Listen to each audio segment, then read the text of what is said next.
Welcome to Manhwa Recaps, spoilers ahead, watch out, and take care. Huge shout out and special thanks to the channel members. The series starts by showing us a crazy monster, and how the Earth in year 2045 is in some crazy war.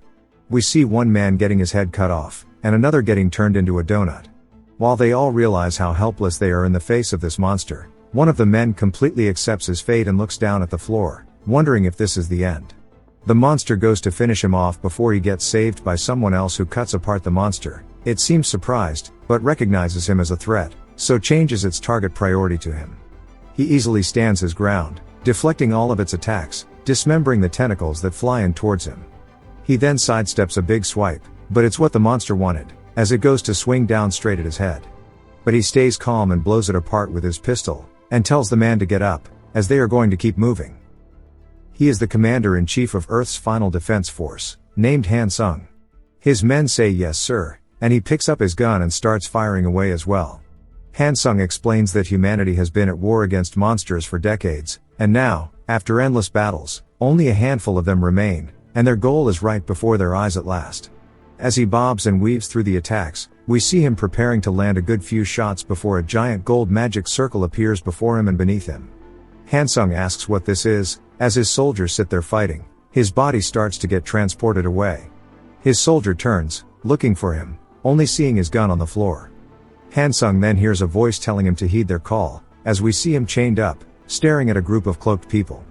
They say they never imagined they'd actually succeed, and this is the otherworldly hero they've heard about. Han Sung asks what's going on, wondering where he is, and an old man welcomes him to the Empire, saying that while they're aware this is sudden, they need him to defeat the Demon King and save their world. Han Sung asks what the hell he's even talking about, asking where he is and who they even are, as he's meant to be in Korea. The old man tells him to be quiet as he unleashes the golden aura that's chained up around him, and uses the oath of restraint to stop him from speaking. Han Sung begins to get shocked, and the old man tells him not to resist. It will not harm him if he obeys while he is still being civil. Han Sung asks how this is being civil at all when they just kidnapped him. The old man tells him once more to go defeat the Demon King and save their empire, as he drops a sword at his feet. He says that if he does that, they may be able to send him back to his original world. He doesn't know if he will accept their request or not. He realizes that he has no other choice because they're pretty much forcing him into this, and he says that he'll do it. Han Sung says this is how he was summoned to a completely different world to fight once again as the otherworldly hero of an empire. He worked endlessly and went on countless expeditions, slashing enemy after enemy, fulfilling every one of the Empire's endless requests. 3 years turned into 5, which turned into 10. He sacrificed his youth for the sake of finally defeating the Demon King of Valor. He wonders if he is finally free, saying every night he's dreamed of what he'd do once he returned home. But every single time he does a mission, the old man says that he will tell him what he'll do next. Han Sung says this isn't what he promised. The old man says that saving the Empire doesn't end with the Demon King, and there are still those who oppose the Empire's unification, which means they have to be eliminated. They can't let another dissident rise, and he only needs to take care of this one threat. If he eliminates his target, he will finally be free, so he should help them a bit more. Han Sung realizes he can't do anything due to the oath of restraint. He says there is no way a dog with a collar gets to choose. He wonders when this will finally end. He heads to the Teutonian Night Kingdom to fight his enemy and stabs him in the chest, finishing the assignment. The knight says he can't believe he's so foolish. Han Sung tells him he had no choice and apologizes to Bedell. Bedell tells him not to apologize, because soon he too will be discarded. Han Sung says with this it's finally over and he can go home, until one of his men approaches him from behind. But not for crazy back shots, instead, he wraps aura around his throat and starts choking him, saying that he's done a great job before he stabs him in the back. Han Sung asks Brandenburg why he would do this, and he says that he's fought admirably all these years, and he served well as the Empire's hunting dog. But he, the Grand General and Holy Knight, will only acknowledge that. Han Sung says it must have been a lie all along, as they never planned to send him back home. Brandenburg asks why he would, as the hunting dog only knows how to bite. He pulls his blade out of his back, telling him farewell. Han Sung says he knew they wouldn't let him go easily, but still, he can't believe it. He'll never forget this humiliation, and he'll make their cursed empire pay by annihilating it.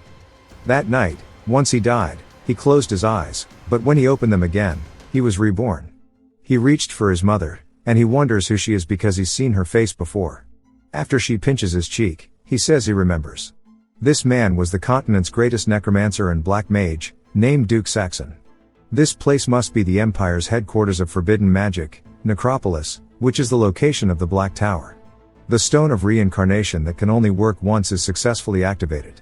It was the one thing that he hid away, a forbidden artifact that he prepared to allow him to break off from his leash. The body he's born into is left entirely to fate, but to think he's reborn as the firstborn of the Saxon ducal family, one of the Empire's most elite nobility. With this, he's been born with a golden spoon. When he grows up and masters necromancy, he'll wipe out every last one of those bastards who did this to him. The Duke asks the nanny why the child isn't crying. She says it's strange because he's breathing clearly, yet he's silent. The mother says maybe she could check his condition. Hansung says he's not a kid, so his tears won't come easily. The nanny says that his breathing is stable, so there's nothing to worry about. But the Duke says that a tearless child is considered an ill omen. She says there's no need for him to worry, but if he truly wishes for him to cry, they can just spank him until he does, as she starts clapping his cheeks. He grits his teeth and holds back the tears as she continues, and the Duke laughs, saying that he's such a stubborn child. The lady of the house says that he must have inherited his strong will. Hansung calls them idiots, saying that he's perfectly fine. She raises her hand, and Hansung says he can't believe it's about to happen again, but instead she starts patting him. Hansung is surprised, and he says the moment the warmth of a gentle hand struck his skin, he suddenly realized something. He doesn't remember the last time he felt such warmth. And it radiated love that he had not known in years, which actually made him cry. And no matter how hard he tried to stop it, he was unable to. Some time later, his dad says that it's been 8 years since Dale came to this world, and that time really flies by.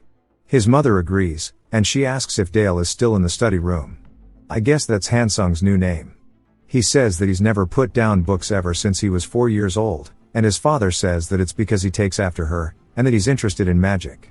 We finally learn that his father's name is Alan, and she says truly he hasn't forgotten the promise he made with her. He asks if she means the one about him not teaching necromancy, and she's just glad that he does remember. He says of course he would.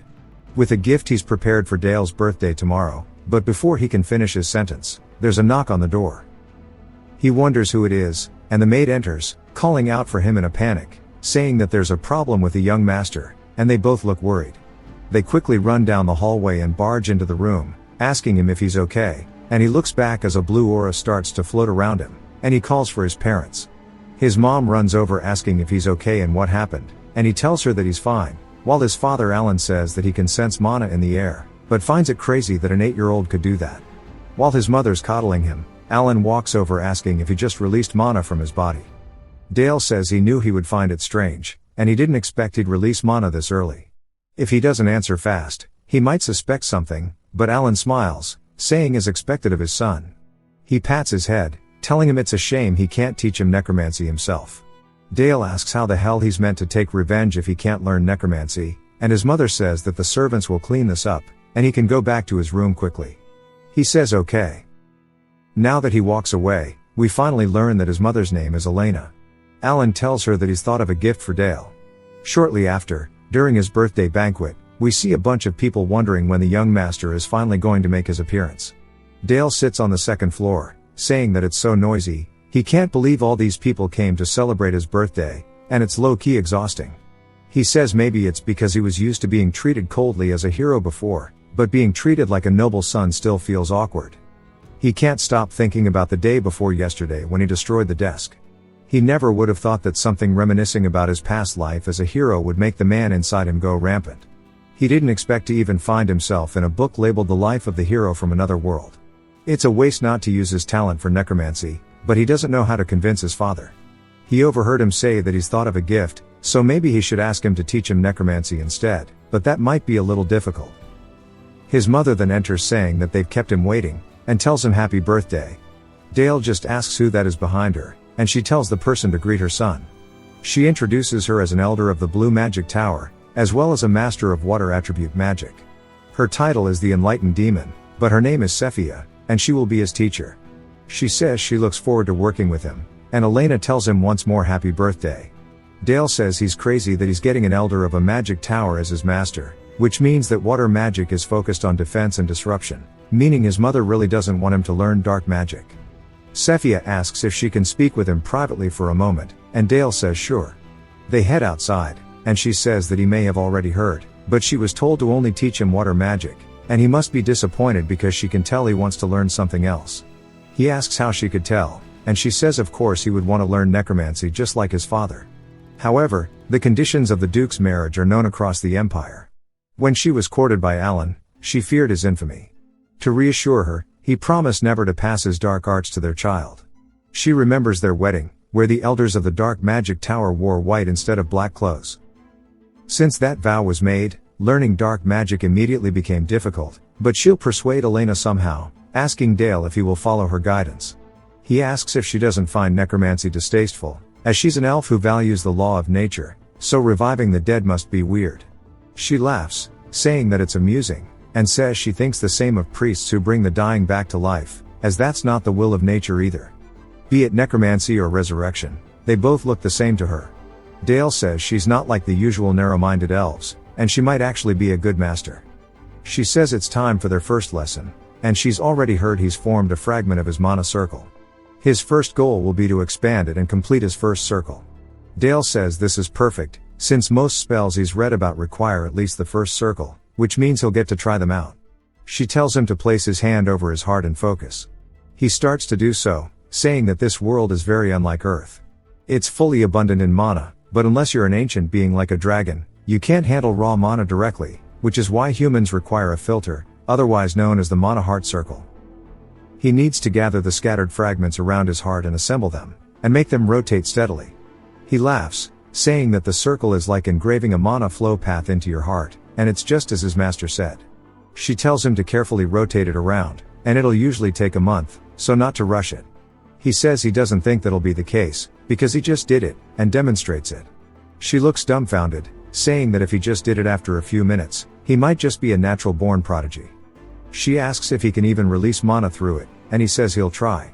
Normally, even releasing mana through the circle is difficult for beginners, but he couldn't avenge himself in his previous life with just that, nor could he catch up to the Duke. He could only wield battle-type destruction spells carved into his body with magic engravings. This time is different though. He inherited the talent of the Dark Magic Tower Master himself, meaning his body accepts mana naturally, and maybe he can learn not only water magic, but other types as well. He says he needs to focus and draw mana in, guiding it to his fingertips and forming it. He imagines himself wielding a pistol, saying that he'll use this to pierce the Empire's throat, as he makes an ice bullet. Sephia says normally mana collapses when released from the body, but he's crystallized it into a proper complete ice bolt. Dale says he focused on maintaining its form, so its power is probably going to be lacking, as he shoots it forward toward a tree. There's a bright light followed by a crazy explosion that completely shatters the tree. Sephia looks over, surprised.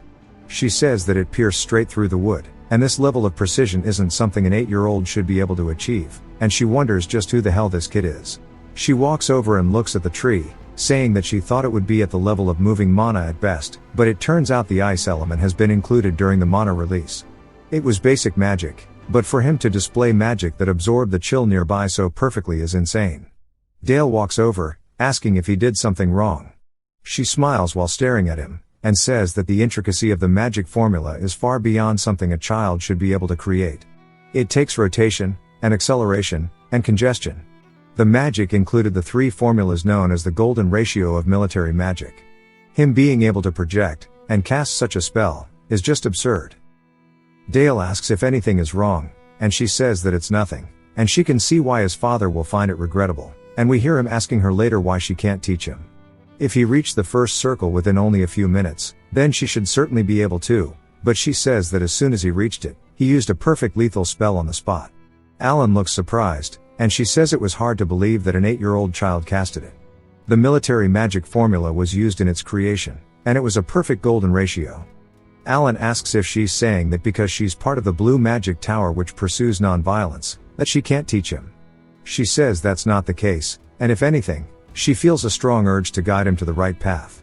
Alan asks what the problem is for her decline, and she says that it's the noir magic of the Lord Noir, which is the Dark Magic Tower.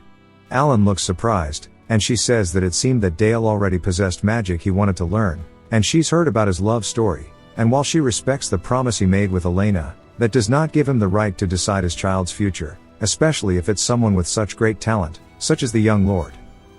Dale tries to overhear their conversation, but can't hear a damn thing. He sits outside, saying they must be talking about him, and he didn't expect his first spell would show such power, which made her really surprised, and he'll have to put more care into controlling it from now on. He sighs until he hears a man calling out to him. He immediately gets excited, calling out to his uncle, Helmut. Helmut asks what he's doing here, and Dale says he wants to know where he's been. Helmut says he's been away to fulfill his duty of protecting the family, and to defeat scary monsters. Dale says he must have been in the dungeon. In this world, the emergence of dungeons, and the overflow of monsters, is a grave matter for any territory.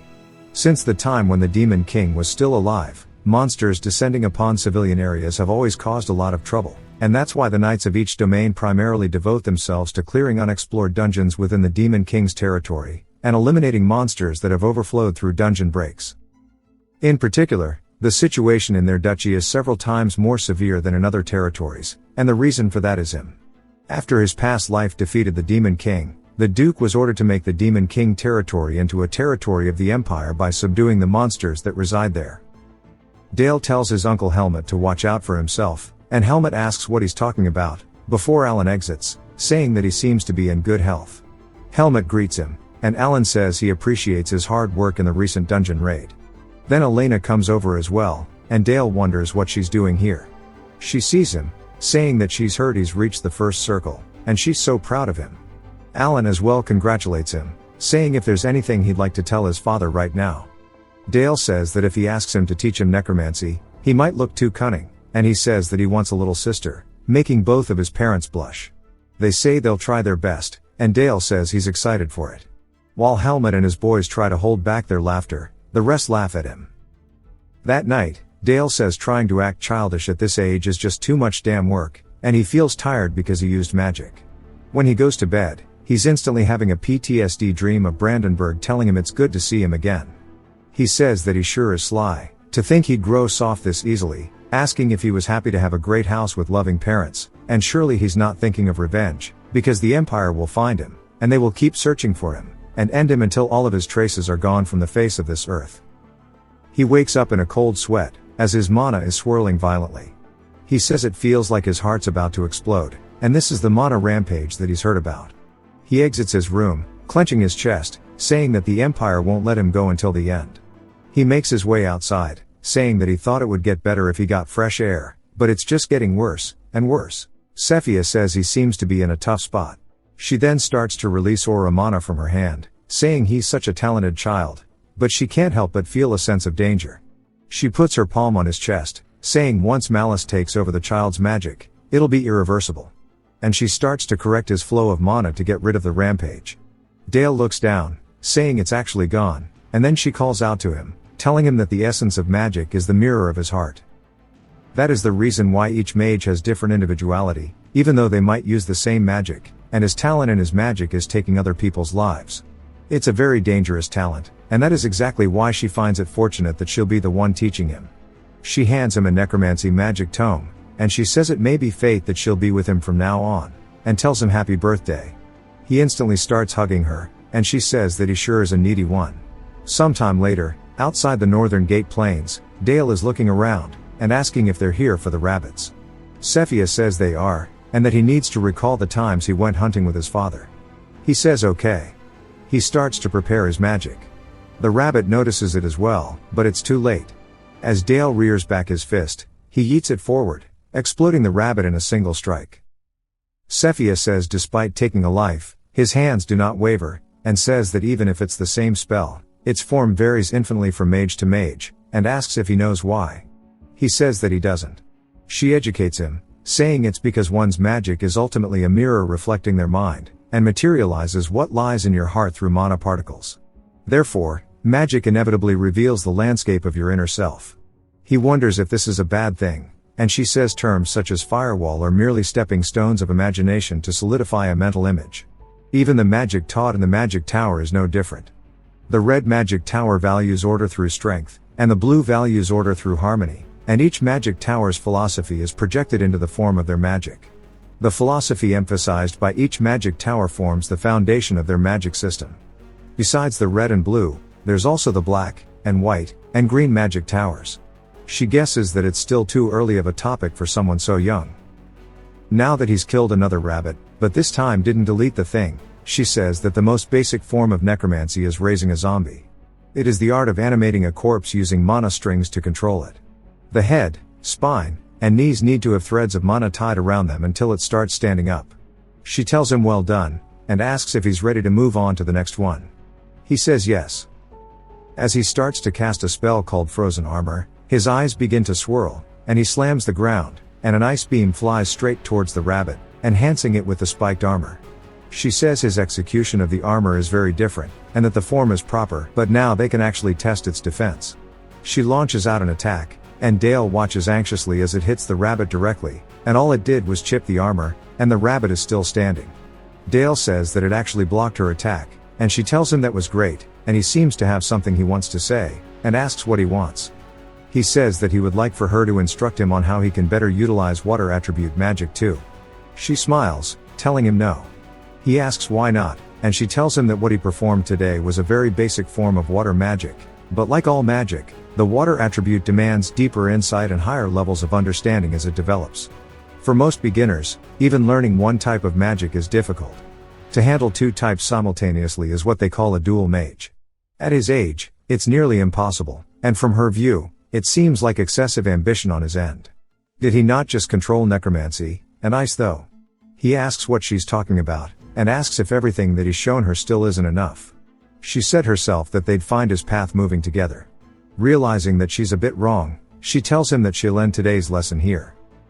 That night in the study, he says there's nothing he can't do alone, and he'll prove himself so well that she'll have no choice but to teach him. The next day, she's continuously calling his name, until he snaps out of it, and she asks if he's alright, and says it looks like he didn't get any sleep. He says he stayed up all night to prepare something, and she tells him not to overexert himself. He says of course not, as he raises his hand to cast necromancy once more. The rabbit is still there with its armor. She says that it looks like he's already mastered it completely. He then explodes the armor as it starts to crack, and he explodes it outward. She says that's called ice explosion, and she looks surprised, and she asks if that's not all. As mana starts to exit the rabbit's mouth, he begins controlling it to form a ball on its stomach before it launches into the rabbit, causing a massive explosion, sending out more ice. She puts up a barrier, instantly surprised, yet again by Dale. She looks over at him, and Dale says that corpse explosion and ice explosion both seem similar, and so he can bind them into one, and says that surely with this he can count as a dual mage. She double takes the aftermath of the attack, and says that she's never seen something like this before. He mixed the ice explosion from the frozen armor, and the corpse explosion, making a large area of effect. It didn't end there, the ice and bone fragments were blasted like blades. It's almost like this magic is only used to kill, something a person who had devoted his entire life to the battlefield would use. She wonders what kind of form this child's mental image takes. He then creepily turns around, and calls out to his uncle Helmut, who waves at the two of them. Dale asks if he's come back from raiding another dungeon. He says this time they've subdued a small group of monsters, and that the Black Cavalry had to put in some work. The Black Cavalry, all wield lance, is covered in aura, and they are the unrivaled cavalry of their dukedom, and to add to this, their knight captain, his uncle, is one of the 7 swordmasters on the continent. Dale says surely he hasn't forgotten their promise of teaching him sword techniques, and says learning them from a man of his status is a perfect opportunity. Helmut laughs, and says of course not, and Dale waves him off, saying he'll see him later. Helmut tells him not to stay out too long since it's cold, and even Cephia says it's time for them to head back. That night, we hear Alan asking her to explain what she just said. She says that it's exactly as she mentioned it. Dale has mastered his first circle in necromancy and water magic. Alan says that what they requested for her to teach him isn't necromancy though. She says that she knows she was meant to teach him just water magic, but she wanted to teach him whatever he wished to learn, and she said before that he wanted to learn more than just water magic, and she's sorry if she overstepped. Elena says that she wants to request that she keeps teaching him water magic. Cephia says of course, and she'll be taking care of him from now on too. As she leaves, she realizes she should say something, and says that she apologizes for breaking their promise. As she does leave, she says that their child sure is extraordinary, and she can't believe he became a dual mage at the very young age of 8. Though he does scare her from time to time, he has to be capable of this much since he's their child. Nervous, Alan tells her that he'd actually like to teach Dale necromancy. He wants to give him the strength to withstand the duties of a lord, and he's so sorry. He says that the public's perception of necromancy is still poor, and people fear it, and call it the magic of death. That's why she wants to dissuade him, and she actually wants him to train him to become a necromancer who could ignore others' perceptions, asking if he's okay with that. He hugs her, and says that he completely understands, and he swears on everything that he will train their son to become the strongest. And so the first day of special necromancy training began. His father says he was actually disappointed in him, and he's been reviving lives without even knowing what he was controlling. Dale says this is all he was taught though. They are now in the magic workshop under their castle. As soon as he showed his father the basic necromancy he learned, he clicked his tongue, then brought him here. Alan says that as long as he's teaching him, he shouldn't even think about using such a basic spell, and he will begin with memorizing the bone and muscle structures of all life forms, asking if he understands. Dale says yes. All of the books his father gave him were professional books only doctors in his world would read. But he was finally allowed to move on to practical magic. Alan tells him that the real class will begin now. They walk over to a table, and Dale looks down, and says that this is a goblin's corpse. Yo, why he kinda caked up though. Alan tells him that he seems quite perplexed. An untrained warlock can only move a swordmaster's corpse like a zombie, and on the other hand a skilled individual can make an ordinary soldier into a death knight. In front of him is an ordinary undead soldier, asking how he will move it. Dale stretches his hand out towards it, and begins to release his mana. He says unlike a rabbit, which is small in size, and only has a number of bones, a goblin is much harder to control since it's bipedal, and he has to tie it up with many strings. One of his mana strings breaks, causing him to lose control of it. He says that it's like trying to control a super complicated puppet, and maybe it was a mistake to use post-mortem rigidity to increase its defense. Its joint muscles have stiffened up, and now he can't move them. He wonders what to do in this situation. His father puts his hand on his shoulder, and says that though it was a good idea to harden his body by accelerating the post-mortem rigidity, but the side effect is that it limits the movements of the corpse. He tells him to watch carefully, and he starts to use his mana as it begins to wrap around the goblin. Specifically, it starts entering through its rib cage. His father explains that originally rib cages are meant for protecting one's internal organs, but there's no need for that to be the case anymore since it's dead, as he starts to make it shoot out through its arm. Alan tells Dale to understand the target structure, and alter them to their needs. Dale is just surprised that he never thought of anything like this, and his father tells him that this is the foundation of black magic. Dale tells his father that there's something else he wants to learn, and that is the mindset of the Black Magic Tower. His father smiles, and asks if he means he wants to learn the truth. The truth always exists within death, therefore they must understand the weight of life to reach the truth. He recalls his past life, and how he had someone begging him to be spared, and they were groveling in front of him, and still he raised his sword into the air, even though they begged for their life, he still cut their head off anyway. He snaps back out of it, and his father asks if he's alright, saying he doesn't look good. He tells him that he's fine, and he mentally repeats it over and over. As his magic training progressed every day, the fact that he was being taught dark magic spread throughout the empire, and his breaking of the vow has caused a huge uproar. As for the person who caused the breaking of that very vow, he's garnered the attention of everyone in the empire, and they're all focusing on him. Back to Dale, we see him blocking an attack from his uncle Helmet, and it has been a few weeks since we last saw him. It seems as if Dale actually has him on the defensive, and Helmet seems impressed. He creates some distance between the two of them, and raises his sword to the air, and starts to swing down towards Dale. Dale follows the path, and swings, knocking Helmet's sword out of his hand. Helmet looks back in disbelief as it falls onto the floor, and he tells him that was actually not bad. Dale says he knows there's no way a knight like him would drop his sword, and asks if he let go on purpose. Helmet says of course not, and since he used sword techniques that are used in an actual battle, a normal person would have died in a single bout. His swordsmanship is so excellent that he feels sad he's a mage, and since there are always escort knights by a mage's side to protect them, there really is no need for him to train this hard. Dale says of course there is, and it wouldn't be cool for the Duke's son to rely only on guards and defensive magic, would it? And besides, how could he pass up a chance to learn swordsmanship directly from one of the 7 swordmasters on the continent? Helmet starts laughing, and says that's a magnificent answer, and if he had a son like him he'd have no regrets. Dale says he didn't expect to get praise from him. His mother then arrives, saying that they both seem to be in high spirits, and Dale asks her what brings her here. She says that she wanted to see how hard her son was working, and also to share some news. Dale asks what it's about, and she reminds him about the birthday present he asked for. He says he doesn't actually remember, and then recalls that he wanted a little sister. She tells him that he's going to have to take good care of his sibling. Dale says of course, although they don't know if it's going to be a boy or a girl yet. 10 months later we see that he actually did get a little sister. Dale says it's unreal that he actually got what he wanted, and she's incredibly cute. Elena asks if he would like to hold her, and he asks if she's sure. She tells him to not be shy, and it's not hard to hold a baby. Alan as well says that when he held her, he realized it wasn't as difficult as he thought. He asks what he thinks, and she looks just like him. Elena then laughs, saying it's strange as she cries every time she holds her, but not once when Dale does, and she seems quite happy. Dale smiles, and Alan asks how he feels right now. Dale says that she's as light as a feather, but she feels so heavy at the same time. Alan smiles, saying that it's the weight of life, and that he should never forget it.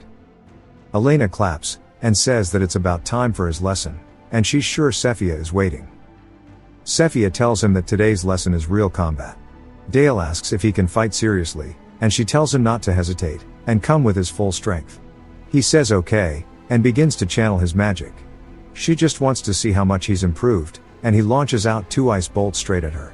She says that the first one was too slow, and easily blocks the second, and actually manages to grab it, asking why he's going easy on her. He's a little surprised, and she throws it back towards him, saying he needs to put up a barrier quickly. He raises his arm, and uses his ice armor to block it. He says that if he didn't, he would have been seriously hurt, but she's impressed he formed ice armor in that short moment. It starts to chip off of his arm, and she tells him to come at her again. He puts his hand on the floor, and does some Fullmetal Alchemist type shit to create an ice wall in front of them. She asks why he would do this in the middle of battle. While he enhanced the mana structure, he increased the ice's density, meaning it really is strong, but why cast a defensive spell now? She wonders if he needs a break after her last attack. She then senses something, and we see that he's actually about to cast Frost Explosion using a fragmentation formula. He detonates it using his magic, and calls it Grenade, as it starts to shoot out straight towards her. After the attack, Dale says that it worked. The incantation just now condensed the sturdy ice wall even further than it already was, and exploded. Since ice molecules had already been strengthened before compression, it became a grenade, and it'll be hard for his master to avoid this one. He looks over, seeing her riddled with holes, and starts freaking out, as she appears behind him asking if he called for her. He sighs out of relief, seeing that she startled him. She says that was quite an impressive technique, and she never thought that a mere first circle mage would be capable of wounding an elder of the magic tower. He says that he never meant to hurt her, and she says that she knows, and she's grateful for the wound he gave her. He asks why, and she says it means he trusted her enough to use his full strength, and is his master that makes her prouder than words can express. He asks if she really means it, and she says of course, he's an excellent student, and asks how he even came up with that kind of formula. He says it was all thanks to what she taught him. She smiles.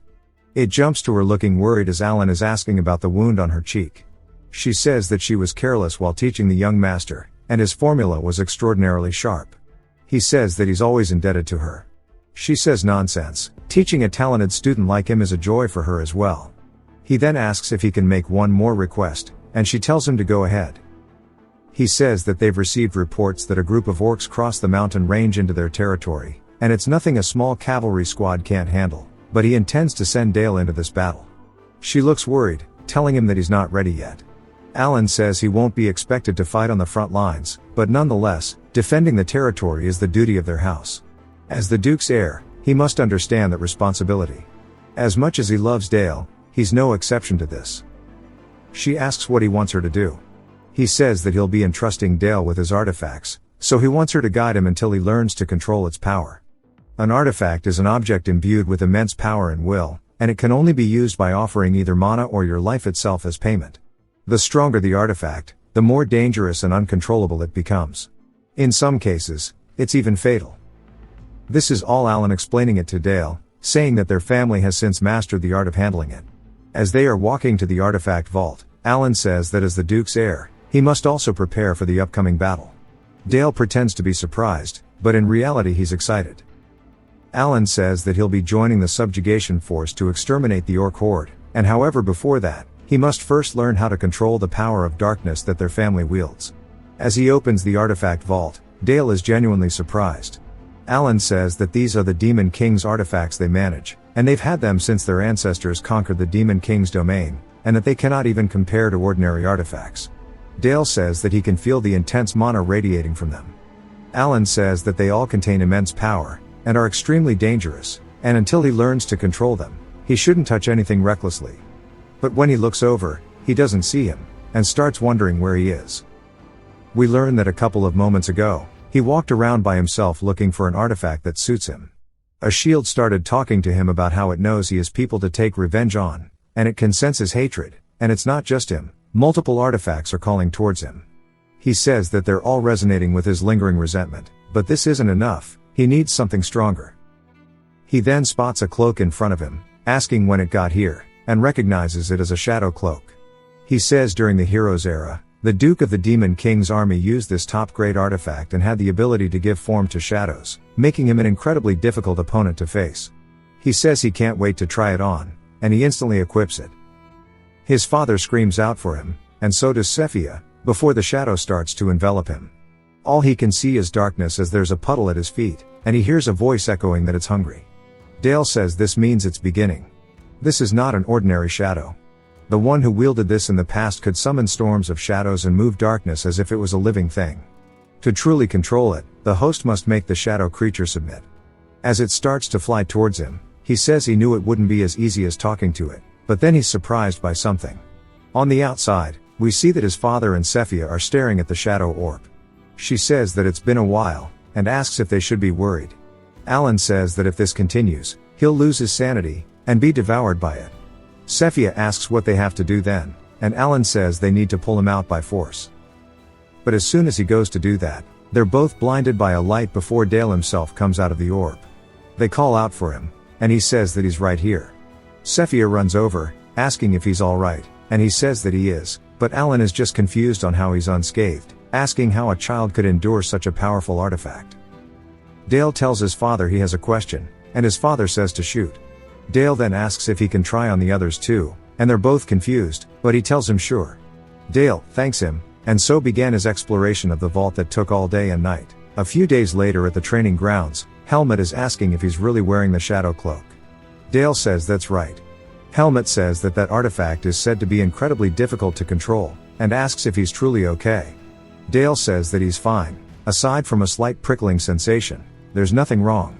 Helmut says that's fascinating. Dale says that it was probably just lonely after a long time, and the moment he saw him it clung to him, and maybe it just wants to be friends with him in the first place. But we see the monster is just confused. Helmut laughs, saying that he can't believe he'd call something so dangerous lonely, and that he's too kind-hearted for his own good. Dale steps on the monster and thanks him as he continues walking forward on it. He then tells Helmut he has a request. Helmut asks what he wants, and Dale says that he'd like to have a real sparring match as combat practice. Helmut starts laughing, saying that he can certainly do that, and he'll do his best not to disappoint him. Dale says he might have bitten off more than he can chew, as Helmut's aura alone is intimidating. Helmut tells him not to fear, and that he'll face him using only basic swordsmanship with no aura. Dale gets annoyed, saying that means he's going to be going easy on him, and a knight must fight sincerely, as that is their creed. His true goal in the spar is not the duel itself, but to practice using the shadow cloak.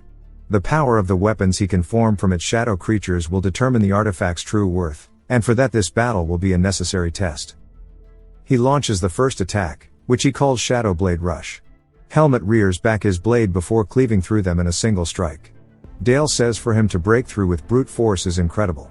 Helmut then starts laughing, saying it's excellent, and charges forward, saying he'll be coming at him now. He swings towards Dale, but Dale uses his shadow to evade the attack, and even unleashes a counterattack, as spikes start to emerge from the floor where Helmut was standing. Helmut says that sure is fascinating, and starts to swing towards his face. Dale uses his shadow to block the attack, but it's not enough as it begins cracking it. Dale tries to push back against it, and it causes him to slide backwards along the ground, but he does manage to block it. Helmut is impressed, saying that he struggled enough force to break ordinary swords clean in two, and that this is the difference between a regular weapon and a top-tier artifact. Helmut says that he wants to do 10 more exchanges, and they continue their duel. All of the knights who watched were in disbelief. No one among them had ever lasted more than 2 exchanges against the captain. A few days later on the day of deployment, Elena says that she's going to speak to Alan once more. No matter how she thinks about it, she can't let him go to such a dangerous place. He tells her not to worry, as both Alan and Helmut will be there.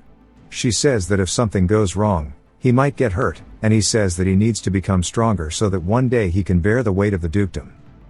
When that time comes, he'll need the strength to protect her, his father, and his little sister who is now named Liz. He says that's why he needs this experience now, and he wants to become strong enough to protect her. She smiles, saying all right, and tells him to go on ahead. He says he'll be back soon as he gets on some jacked horse, and he heads to the meetup with everyone else. Helmut arrives as well, telling Alan that they're ready to go, and Alan tells Dale that he should give the order to march in his stead, and that their proud cavalry corps, the Black Cavalry, will one day be his to command, and they are his knights. Dale gets excited, saying this will be his first battle as their leader, and that things will be different this time around. He tells all the men that their time has come, and they should march forth, calling them the proud swords of Saxon. They raise their lances into the air, saying yes. They continue, charging forward. We learn that they have 250 cavalry men on their side, and that the elite ranger unit is also stationed in the White Mountains, and the winter wardens will be participating. Their target is 1,000 orcs. The orcs have crossed the mountains, heading upstream of the Saxon River. To escape the cold and hunger, they will end up moving downstream. They will strike first by crossing the lower part of the river and ambushing them. There is only one way for 250 men to cross such a deep river. As they all turn back, Cephia walks up, telling them to step aside, as she will form a bridge of ice. Dale gets excited, saying she came all this way to help them. Even though she emphasizes non-violence and harmony, she puts her hands together on the ground, creating a bridge of ice, allowing them to all pass. She tells them to go ahead, and wishes for their victory. Alan says she is his gratitude. Dale tells her he'll be going now as well. As he rides by, she smiles, saying it sure is strange that a student could make his master worry this much. Sometime later at the orc base, the hidden rangers launch their ambush. As we see them using fire arrows, their volley starts unleashing on the camp. A lot of orcs die to this, and some just tank that shit and go crazy. Helmut says now it's time for the 1st, 2nd, and 3rd battalions of the cavalry to form a wedge formation and charge in. As they do so, Helmut asks Dale what he thinks about that. Dale says with each horse's hoof hitting the ground twice per second, they're moving at least 40 kilometers per hour, and factoring in the combined weight of the rider's armor, the impact force will be immense, and with the 3 to 4 meter lance locked in place, that's the Cole Lance formation enhanced with the knight's aura. Even orcs won't be able to block it, so it's going to be completely one-sided. Alan says that this is the true power of their cavalry that their duchy prides itself on. Helmut tells them not to relax yet though, as this is only the beginning. The orcs start to wield tower shields and spears, fending off their cavalry formation. Helmut says that the ambush worked, but not enough to annihilate them, so they should retreat, reorganize, and then finish the job with rotating charges. A signal flare goes off, and the cavalry recognizes it and starts to pull away. The orcs are confused by this, wondering what's going on. They look like the thumbs from Spy Kids, but they spot one of the knights running away, and they ready their spears, yeeting it, killing the rider's horse instantly. Dale witnesses this, and Alan says it's unfortunate that one knight is down already. Dale wonders why they're considering him beyond saving. Dale then asks why they are just sitting here watching one of their proud soldiers without doing anything. Helmut stares at Alan wondering what he's going to say, and Dale just looks back at the fight. Saying if he goes down on horseback it'll be too late, and from this distance he'll need to pierce an orc's tough hide in one shot, and it's far thicker than the usual monster, so he has to modify the formula, and maybe add a high precision projectile formula for sniping will help, and he says that plus a ballistic trajectory equation for stability will increase the completion level. He says this will probably work, and he calls it the Barrett M98B Lapua Magnum formula. He points his finger forward like a gun, and as the orc's going to finish the knight, he launches it forward, blowing its head smooth off. Helmut says that was quite a distance, and the accuracy is crazy. Alan's just surprised. As Dale starts to ride away, Helmut asks where he's going. Alan tells him to let him be, and to think that at his age he crafted an original magic formula with that level of destructive power. It means that his inner world must already be near completion. Dale is more focused on the fight. He can tell that the other orcs are regrouping, and now he's facing two problems. 1. The soldiers panic because he fell, and 2. His original formula is too long and inefficient for combat use. That's why he learns simplification formulas, and that he should shorten his own as well. He says he might call out the ICE 98 Magnum, but that's still too long, and he says he'll just do this instead, calling it Ice Bullet. The soldier looks back at him horrified, but Dale shoots out his attack in an instant, blowing a hole through its head. The orc falls down, and the soldier asks why he would do that for someone like him. Dale hops off the horse, telling him not to worry, as House Saxon never abandons a sword that's loyal. 2 more orcs run in screaming. Dale stretches his hand forward using Shadow Blade, and they fly out towards the orcs. It takes out one of their blades in an instant, and he tells it to consume them. The orc is confused as he watches his boy get devoured until his head is cut clean off. It rolls onto the floor, but by that point its body has been turned into nothing but bones. Dale asks what it's still doing here, and he shoots out Ice Bullet once more, getting painted in nasty orc blood. The soldier is still tweaking, but tells him that his legs won't move. Dale realizes what he has to do and Princess carries him all the way back to Helmet, saying he'll leave the rest to him. Helmet tells the men to charge forward, saying it's for their house, and for the young master's bravery. Back at the base, Alan tells Dale that they've completely subjugated the orcs, and he called him because he has something to ask, wondering why he rushed into enemy lines alone, as that's something completely reckless. Dale just wonders why the hell he's getting scolded. He then asks for him to explain why he rushed into the enemy lines. Dale says that he was the one who said that the Knights of House Saxon are those he will someday lead, and he merely fulfilled the duty befitting that title. His father tells him that his reasoning is weak. Dale is just confused, as his father is famous for cherishing his knights, so why is he acting this way? So he asks why he stood by when his knight was going to die. His father says that the Northern Demon King's territory under their house faces constant hordes of monsters. The knights who take the front lines do not draw their swords, hoping to be saved. Dale says that still, he had hoped that he would save a loyal knight, and his father asks if he means like he did. As he made those who must think and act to survive on the battlefield believe that someone will rescue them, then he asks how many knights with that mindset would survive. The knights of their territory sharpen their blades endlessly to face the threats around them. Only when they reach their limit will he personally stop those threats, and that is the noble duty their house must bear. Dale says he's right. It's a logical path that he can't refute. Even he knew this in his previous life, yet somehow he forgot.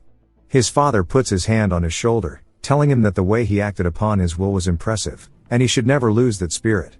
Dale says he understands. As his father opens the tent, he says it's time for them to head back home. The tale of Dale charging into a horde of orcs to save a single knight became the Empire's favorite gossip. It was mostly true, with just a hint of exaggeration, and it spread through the Empire like wildfire. Although he found it really embarrassing, it brought new energy to the duchy. A few days later at the training ground, the knights are all kneeling, greeting him. Dale says he told them this was unnecessary, and a helmet tells him to stay strong, to stand proud. He tells his men that for the future of the young master, they must become even stronger. They start cheering, and Dale says they're so passionate. The maid then approaches, saying that the guests from House Urert have arrived. We learn that her name is Eve, and Dale thanks her. Helmet then asks if he's ready to get going, and Dale says that it seems that they'll soon greet a special guest. The martial House Urert was led by the patriarch, Badel. If you remember him, he was killed by Hansung in his previous life, and their house fell with him. But he could tell that Helmet looked a bit uncomfortable upon hearing of it. He was probably remembering the divine sword, the one who guided him into knighthood, and that this might get awkward. When they enter, his father says that he's right on time, asking if he was training. Dale says yes, and then the butler enters, saying that the guests have arrived. As they begin entering the room, we see a woman and her daughter. Dale says it's impressive that she came here without any attendants. She introduces herself as Vanessa Urert, and she greets the Duke. He welcomes her, and she turns towards her daughter, introducing her as Charlotte. She looks pissed. Dale wonders what her problem is, and then she asks her mother why she's bowing her head to them. Vanessa goes to say that she's being rude. But Alan says that they've endured this much to come this far, asking Dale to escort Charlotte around the castle for a bit. He says sure, and he stretches his hand out for her. Instantly she looks repulsed, and slaps his hand, saying not to even touch her. He's confused, but his parents are just surprised that she'd do such a thing. She then calls them shameless imperial nobles. Vanessa asks what she's doing, saying to apologize to him now, but instead Charlotte turns and runs off. Dale calls out, telling her to wait. She slams the door, and Vanessa apologizes for her daughter's impudence, saying she's usually not like this, but after recent events her emotions are unstable. Elena asks what happened, and she says not long ago, Count Brandenburg, the guy who killed Han Sung, is a new overseer that was assigned to their territory. He is known as the Empire's Holy Knight, so they must have heard of him. He's as infamous as he is renowned, and is called the Pig King for a reason. Then in order to produce a very talented heir, he seeks to plant a seed in any skilled swordswoman, even if that person is her daughter who is yet to come of age. Holy shit, he needs to be executed. Vanessa says that she barely escaped before he could touch her, however one cannot erase the memory of such horror, and that she wishes to protect her. But as they are just fallen nobles, her power is limited, and she implores them to please accept her daughter as a maid of their house, so that that man may never lay a hand on her again. Dale catches up. As she's wiping away her tears, he calls out to her, asking if she even knows where she's going. She says she doesn't care, and Dale just wonders why she's at the training grounds of all places. She asks if his hand is alright, and he tells her that it's fine. She says that's good, and he wonders if she's still thinking about what happened, saying even if she acts unfriendly, she's still a kid. She draws her blade and points it at him, saying that she wants to have a match with him, and she orders him to draw his sword. He's confused, saying that she's just doing whatever she wants. She then tells him to fight her, and he says that he needs a reason first. She says she's heard plenty of rumors about the incredible man who slaughtered 1,000 orcs to save a fallen knight. He realizes that she's fallen for the propaganda, and she says that she'll defeat him, the one who was said to be unmatched in the Empire, and prove to the world she's stronger. Then she'll protect her house from that man. Dale asks who that man is, and she says that it's Count Brandenburg, the Holy Swordsman. Dale is surprised, saying that he can never forget him, as he's the Empire's dog who stabbed him in the back, and he can't believe he's hearing his name again. They share the same target, which means she could be a good ally, but first she needs a dose of reality. He starts to walk away from her, and picks up a training sword, saying that she's just a child who knows nothing. He tells her to come at him with everything she has. She says she was already intending to do that, and she quickly charges forward in an instant, but he blocks the attack. She continues trying to counter, but every time she thrusts forward, he's easily deflecting it, and he even looks a bit bored. He says that all he has to do to counter her attack is use wrist snaps. Even though she's faintly using aura, she's channeling it into a rapier that's far too large for her frame. Just as a mage generates mana through the circle in their heart, a knight accumulates aura within their body to exceed human limits. She is indeed a knight down to her core. She readies another attack, and thrusts forward. This time, he actually has to block it properly. She says that at this level, she has the upper hand. When she was born her father was no longer in this world, but every night her mother told her his stories. She said that she had to protect their house, in his place, as the proud daughter of the divine sword. Even when their kingdom fell, and their house crumbled, her sword never stopped. So why does it keep getting stopped by this boy? She thinks something must be wrong. Dale purposely leaves a gap, and she charges in thinking it's an opening, and thrusts, but as he deflects it, he keeps his sword on hers before swinging backward, sending hers flying out of her hands. She says that she's the daughter of the divine sword, so why can't she win? He says that's because she's not the divine sword himself, and her pride as his daughter isn't wrong, but as she is now, she can't protect her house from that man. The holy swordsman's sword is 10 times stronger than his is now. She asks what she should do then. As he walks away, he says that he swears on his family name to become the protector of House Urt. She's surprised, and he says that until she grows strong enough herself to defeat him, he will be her shield. She asks why, and he says it's because her sword is worth it, and that she needs to swear to become a sword for him, and House Saxon. She says she cannot refuse that, and gives her oath instantly. Dale says it may seem like a childish promise, but the resolve behind it was strong enough to be called a vow. That night in his father's office, his father is telling him that Charlotte became a maid of their house, but unexpectedly she accepted without hesitation, and he asks what happened between them. Dale says that they made a promise. On the name of House Saxon, he vowed to protect House Urt. Alan says surely he didn't invoke their family's name out of pity, and Dale says of course not. Alan wonders what he's getting out of it, and Dale says that the divine sword bloodline has exceptional talent, and they swore a new oath together. What he seeks is a new divine sword that will be wielded for the sake of their duchy. His father is impressed, and says that's good. Dale says that the last of the divine blood is now under their roof, and that's a fine blow against that bastard Brandenburg. Meanwhile, Brandenburg is furious, asking why that arrogant fool would dare to move first. He's pissed they couldn't capture a single little girl so he could hug and tickle her. A man says he sent an assassin, but they were killed before reaching House Saxon, and they suspect Charlotte fought them off herself. Brandenburg is annoyed, calling them useless, and walks over to his sword. He recalls the moment when he betrayed Han Sung, and says those were such good times.